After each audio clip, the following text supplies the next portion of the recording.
Hello everyone and welcome back to my channel. My name's Rhiannon and today I'm going to be telling you guys all about the books that I plan on reading in January. Before diving into this video, I do just want to wish you all a happy new year. I hope 2023 is a good year for all of us. 2022 definitely had its ups and downs for me, but I feel like this year is just going to be a good one where I'm hoping to focus more on myself and the things that I love, which will mean books, booktube, fitness, my job of course, which is teaching, and of course spending a whole lot of time with friends and family. I hope you guys had a lovely New Year's, whether you were at home chilling or out celebrating, and I'm so excited to see what this year has in store for all of us. With the new year comes a new reading challenge, of course. I have set mine at 52 books again this year. I didn't manage to hit it last year. I think I read 44, which is honestly the lowest amount of books that I have ever read in a year, I think. But I was hit with a massive reading slump. I was all over the place with my job and then got a new job as well, so it was very stressful and I just wasn't prioritizing reading or really enjoying reading. I definitely felt like I was forced to read. That was just pressure that I put on myself, nothing from anyone else. But obviously in order to create bookish content, I do need to be reading, and so I did feel a weird kind of pressure on myself, and I think it all got a bit much. So this TBR is only going to be 5 books. I do plan on reading more, however 52 books means that I need to finish 1 book per week. Seeing it like that, it is definitely doable, and the books that I've chosen this month are some that I'm so excited for and cannot wait to dive into. So without further ado, I'm going to stop talking and we're going to jump straight into this TBR. The first book I have here is one that you guys helped me decide on. I did post a poll up on my Instagram story. I had 3 books that I was interested in picking up, and you guys voted for The Butcher and the Wren, which I'm really happy about actually. I'm obviously excited for all 3 books, but this is one that piqued my interest and I really wanted to get to this as soon as possible, so I'm really glad that you guys pulled through with that one. But this is a very interesting book because it's actually written by a true crime podcaster. If you guys have heard of the podcast Morbid, then you are probably well aware of this book and the author, but the author is Elena Urquhart, and she is actually an autopsy technician by trade, which is so interesting. And so she definitely has a lot of knowledge about anatomy and the human body when it comes to true crime. To be honest, this isn't one that I've heard the best things about, but it is only a short book and the premise really intrigued me because it essentially sounds like the plot of Dexter. So it does just say here, in deep Louisiana, a serial killer with a taste for medical experimentation is completing his most ambitious project yet.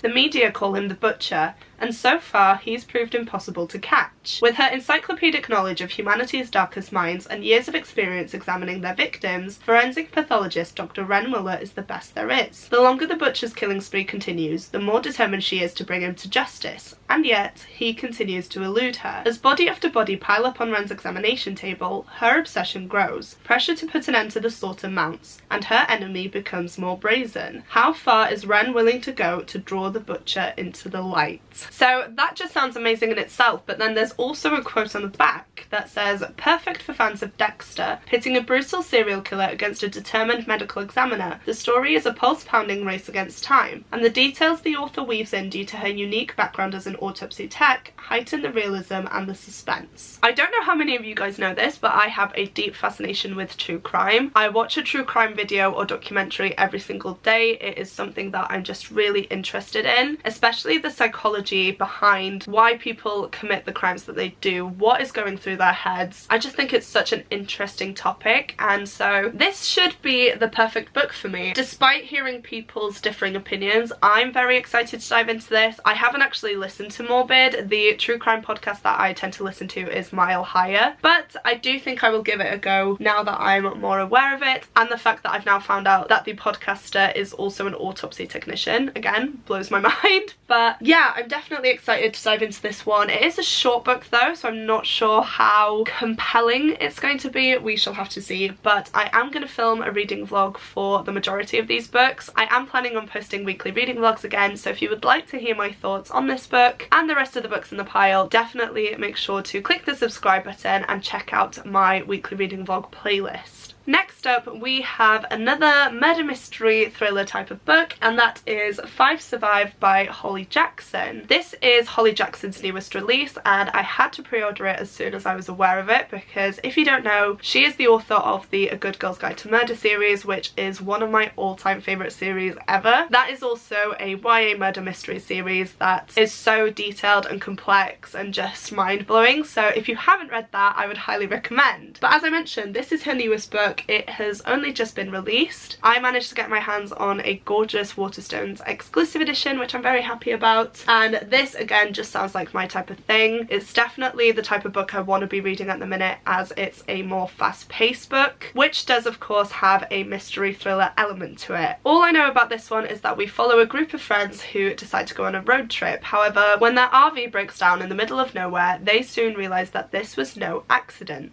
They have been trapped there by someone waiting in the dark, someone who wants to kill one of them. And so, stuck there until dawn at least, the friends need to work together to figure out who this person is trying to kill and why. And of course, secrets are going to be revealed and the tensions in the RV are going to escalate dramatically. So this is one that I'm definitely looking forward to. I cannot wait to pick it up, and I have a feeling that it is going to be a 5-star read. So hopefully that is the case. If you guys have read this one, please let me know your thoughts, but it is definitely one that is going to be read soon. I personally haven't looked into this. I haven't looked at any reviews. I just want to go in with a fresh set of eyes and experience the book for the first time without any expectations. It's how I went into A Good Girl's Guide to Murder, and as I mentioned, I fell in love with that book, so I'm hoping that that is also going to be the case for this one. Moving slightly away from the thriller books, I have a little murder mystery here. This one is The Mysterious Affair at Styles by Agatha Christie, and this is going to be my first Poirot book, which I'm so excited about. In case you don't know, I have been collecting Agatha Christie's books for a while now, and I started my Agatha Christie journey by reading the Miss Marple books. I have since finished them. I finished them last month, and so I'm now going to be tackling all the books in her Poirot murder mystery series. For those of you who don't know, Hercule Poirot is a very famous Belgian detective, and he manages to find himself in the middle of a lot of murder cases. All it says on the back of this one is, recently there had been some strange goings on at Styles St. Mary. Evelyn, constant companion to old Mrs. Inglethorpe, had stormed out of the house muttering something about a lot of sharks, and with her something indefinable had gone from the atmosphere. Her presence had spelt security. Now the air seemed rife for suspicion and impending evil. A shattered coffee cup, a splash of candle grease, a bed of begonias. All Poirot required to display his now legendary powers of detection. I feel like I'm going to have such a good time reading these books and following Poirot as he encounters all these murder mystery cases. I'm really hoping though that Poirot is more of a central character in these books, because what I found with the Miss Marple books were that Miss Marple wasn't actually present until about 2/3 of the way through, and she'd kind of pop up, get all the information and kind of sort it from there. However, I would like to have seen her be involved from the get-go and see her thought process as she talks to victims and things like that. So hopefully that is the case for this one. I do have very high hopes, and I am of course very excited to get to it. The next book I'm planning on reading is The Blade Itself by Jo Abercrombie. Now I have put this one on this month's TBR, however I do have 2 months to read this book because I'm reading it as part of the Catch Up Book Club. If you don't know what the Catch Up Book Club is, it is a book club hosted by Becca from Becca and the Books, and we essentially tackle epic high fantasy series. The first series that we tackled was Game of Thrones. I only managed to read 3 or 4 of those books I think, which was a shame, but I managed to smash out the second series, which was The Realm of the Elderlings by Robin Hobb. I loved every single book in that series, and so when it was announced that the First Law trilogy by Jo Abercrombie would be the first set of books in this new readathon for the book club for 2023 and 2024, I was very excited, and I actually won this in a Twitter giveaway, which was very unexpected but amazing. So I do have this book to hand. I'm very excited to read it, but as you can see, it is a chunky book. It is an epic high fantasy book, so I might span it across the 2 months. We shall see. However, I would like to get it read this month just so that I know that I would read it before the live show discussion. But yeah, I guess we'll just have to see with this one. I have also heard amazing things about the audiobook, so I might try going down that route. We shall see. But this one just sounds very confusing if I'm being completely honest with you. it says on the back, Logan Ninefingers, infamous barbarian, has finally run out of luck. Caught up in one feud too many, he's about to become a dead barbarian, leaving nothing behind but bad songs and dead friends. Jazal Dan Luther, paragon of selfishness, has nothing more dangerous in mind than winning glory in the fencing circle. But war is brewing, and on the battlefields of the frozen north, they fight by altogether bloodier rules. Inquisitor Glockter, cripple turned torturer, would like little more than seeing Jazal come home in a box. But then he hates everyone. Cutting treason out of the heart of the Union, one confession at a time, leaves little room for friendships, and his latest trail of corpses could lead straight to the rotten heart of the government, if he can just stay alive long enough to follow it. As I mentioned, that sounds like quite a lot, so I do think I'm just gonna have to dive into this one without really knowing anything and experience the story firsthand that way, because if I start trying to look up what things mean, I'm just gonna get very confused and it's gonna put me off. So hopefully I managed to get to this one this month, as I mentioned, but if it does have to span across into February, I'm not going to be mad at myself. I am going to take this one at my own pace to make sure that I retain all the relevant information, especially because this is the first book in such an expansive series once again. I do want to make sure that I am not missing anything. So the Blade itself is on this month's TBR, it might be on next month's TBR as well, but I definitely will have started it in January, and I'm definitely excited but very, very daunted by it. And then the last book that I'm planning on reading this month is one that featured quite a bit on my channel in December, and that one is Anything You Can Imagine, Peter Jackson and the Making of Middle-earth by Ian Nathan. This is once again a very chunky book, but this is following Peter Jackson, of course, who, if you don't know, is the director of the Lord of the Rings films and the Hobbit films as well. Now, I don't have to go into how much I love the Lord of the Rings films and the Hobbit films, to be honest. They're definitely not as amazing to me as the Lord of the Rings films, but I do love them all the same because I see them as separate things. Anyway, getting off track, I will forever be grateful for this man because he did the impossible. He brought Tolkien's world to life on screen, and it has had such a big impact on me as a person. If I'm feeling happy, I watch the Lord of the Rings. If I'm feeling sad, I watch the Lord of the Rings. If I just want a break, I watch the Lord of the Rings. It is honestly my safety blanket, and I have actually watched The Fellowship of the Ring going into the new year. It's the first film I watched of 2023, so you can definitely tell that they mean the absolute world to me. This book encompasses that whole journey of him deciding to create films based on Tolkien's works. We have interviews with a bunch of different people and the cast involved as well, and I'm just so